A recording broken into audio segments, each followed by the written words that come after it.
राजधानी भोपाल में भीम आर्मी का बड़ा प्रदर्शन हुआ था, जिसमें ओबीसी महासभा के नेता लोकेंद्र गुर्जर ने अप्रत्यक्ष रूप से राजपूत समाज को लेकर विवादित बयान दिया था। वहीं अब इस पर उनकी फिर से प्रतिक्रिया सामने आई है, जिसमें वो अपने बयान पर कायम नजर आए। वहीं अब इस मामले में इतिहास से छेड़छाड़ का मुद्दा भी सामने आ रहा है। देखिए इसी पर हमारी एक खास रिपोर्ट। ओबीसी महासभा के नेता लोकेंद्र गुर्जर ने एक बार फिर से अपने मुगल पूत वाले बयान को दोहराया है, जिसमें उन्होंने किसी अन्य समाज का जिक्र नहीं किया था, जिसको लेकर उन्होंने कहा वो समझ गए होंगे। वहीं इस दौरान उन्होंने आगामी अप्रैल माह में राजधानी भोपाल में ओबीसी वर्ग के बड़े आंदोलन का भी ऐलान कर दिया। हमने जो मेरे शब्द हैं मैंने स्पष्ट कहा है उसमें कि जो मुगल पूत हैं, तो मैंने तो मुगल पूतों को ये बात कही है। ये तो उनको बुरा लग रहा है तो मैं उसमें कुछ नहीं कर सकता ना। अब उसको वो किस एंगल में ले रहे हैं वो उनके ऊपर डिपेंड करता है ना। मैंने कभी किसी समाज के वो समझने वाले सब समझ रहे होंगे कि किसको कह रहे हैं। मैं कभी किसी के बारे में मैंने जो कहा है मैं उस बात पर अड़ग हूँ और आगे भी रहूंगा। जो मैंने कहा है वो सच कहा है और यही हकीकत है। मुझे नहीं, इस देश को नहीं, पूरे विश्व को मालूम है कि कौन समझौतावादी रहा है, कौन इतिहास चोर रहा है और किसने क्या क्या समझौते इस देश में अपनी सत्ता पाने के लिए और अपने आप को स्थापित करने के लिए किए हैं। और वो हमको बताते हैं कि हम क्या हैं। लेकिन मैं जो कहा है मैं अपनी उस बात पर अड़ग हूँ और आगे भी रहूँगा। शुरुआत कहाँ से हुई? शुरुआत हमारी तरफ से कभी रही हो तो आप बताइए।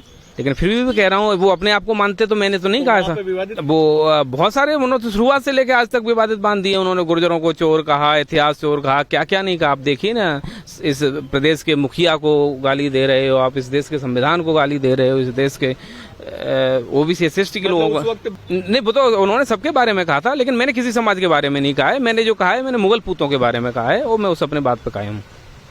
अब आगे क्या रणनीति रहेगी? हमारा अगला अप्रैल में ओबीसी वर्ग पूरा प्रदेश से और देश से इस भोपाल की राजधानी में जुड़ेगा और खाने पीने के सामान के साथ में अपने टेंट तंबू सब लेकर अप्रैल लास्ट में सब लोग यहाँ पहुँच रहे हैं। इस देश में जातिगत जनगणना कराने के लिए, ओबीसी के हक अधिकार के लिए, 27% रिजर्वेशन को जो कोर्ट में अटका है उसको लागू कराने के लिए हम अपने तंबू इस भोपाल में गाड़ेंगे। ठीक है। मिहिर लोकेंद्र गुर्जर ने चर्चा के दौरान अटेर में मिहिर भोज के मंदिर को लेकर भी उस पर दावा पेश करने को लेकर अपनी प्रतिक्रिया दी। नहीं, उसमें अभी क्या है कि अटेर में एक प्रकरण है। एक हमारे जो सम्राट मिहिर भोज के शासनकाल में जो एक मंदिर बनाया गया था उसके साथ ये लोग छेड़छाड़ कर रहे हैं। तो ये राजपूत समाज के लोग उसको छेड़छाड़ कर रहे हैं। उसमें अपनी एक नाम मिटाकर दूसरा नाम उसमें लगाना चाहते हैं। उसको लेकर हमने कलेक्टर से भी वहाँ बात करी थी। आज पुरातत्व विभाग में भी वो हमने आवेदन दिया है। उन्होंने बोला है, आश्वस्त किया है कि 200 मीटर तक कोई भी बदलाव बिना पुरातत्व विभाग के कोई भी व्यक्ति नहीं कर सकता है और हम उसको पूरा संज्ञान में लेंगे और उसकी जांच करेंगे। वो इतिहास मिटाने के लिए उन्हें लग रहा है कि यदि ये इतिहास सब चीजें जानकारी रहेंगी तो फिर सम्राट भोज तो इनके फिक्स हो गए ना, फिर उसमें क्या करना है। तो ये चीज को अपना बनाना है तो उसको उसके कुछ इतिहास तो मिटाने पड़ेंगे ना।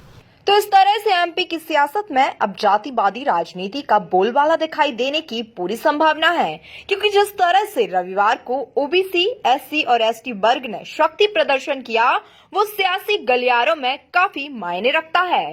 Bureau report, MP news Bhopal.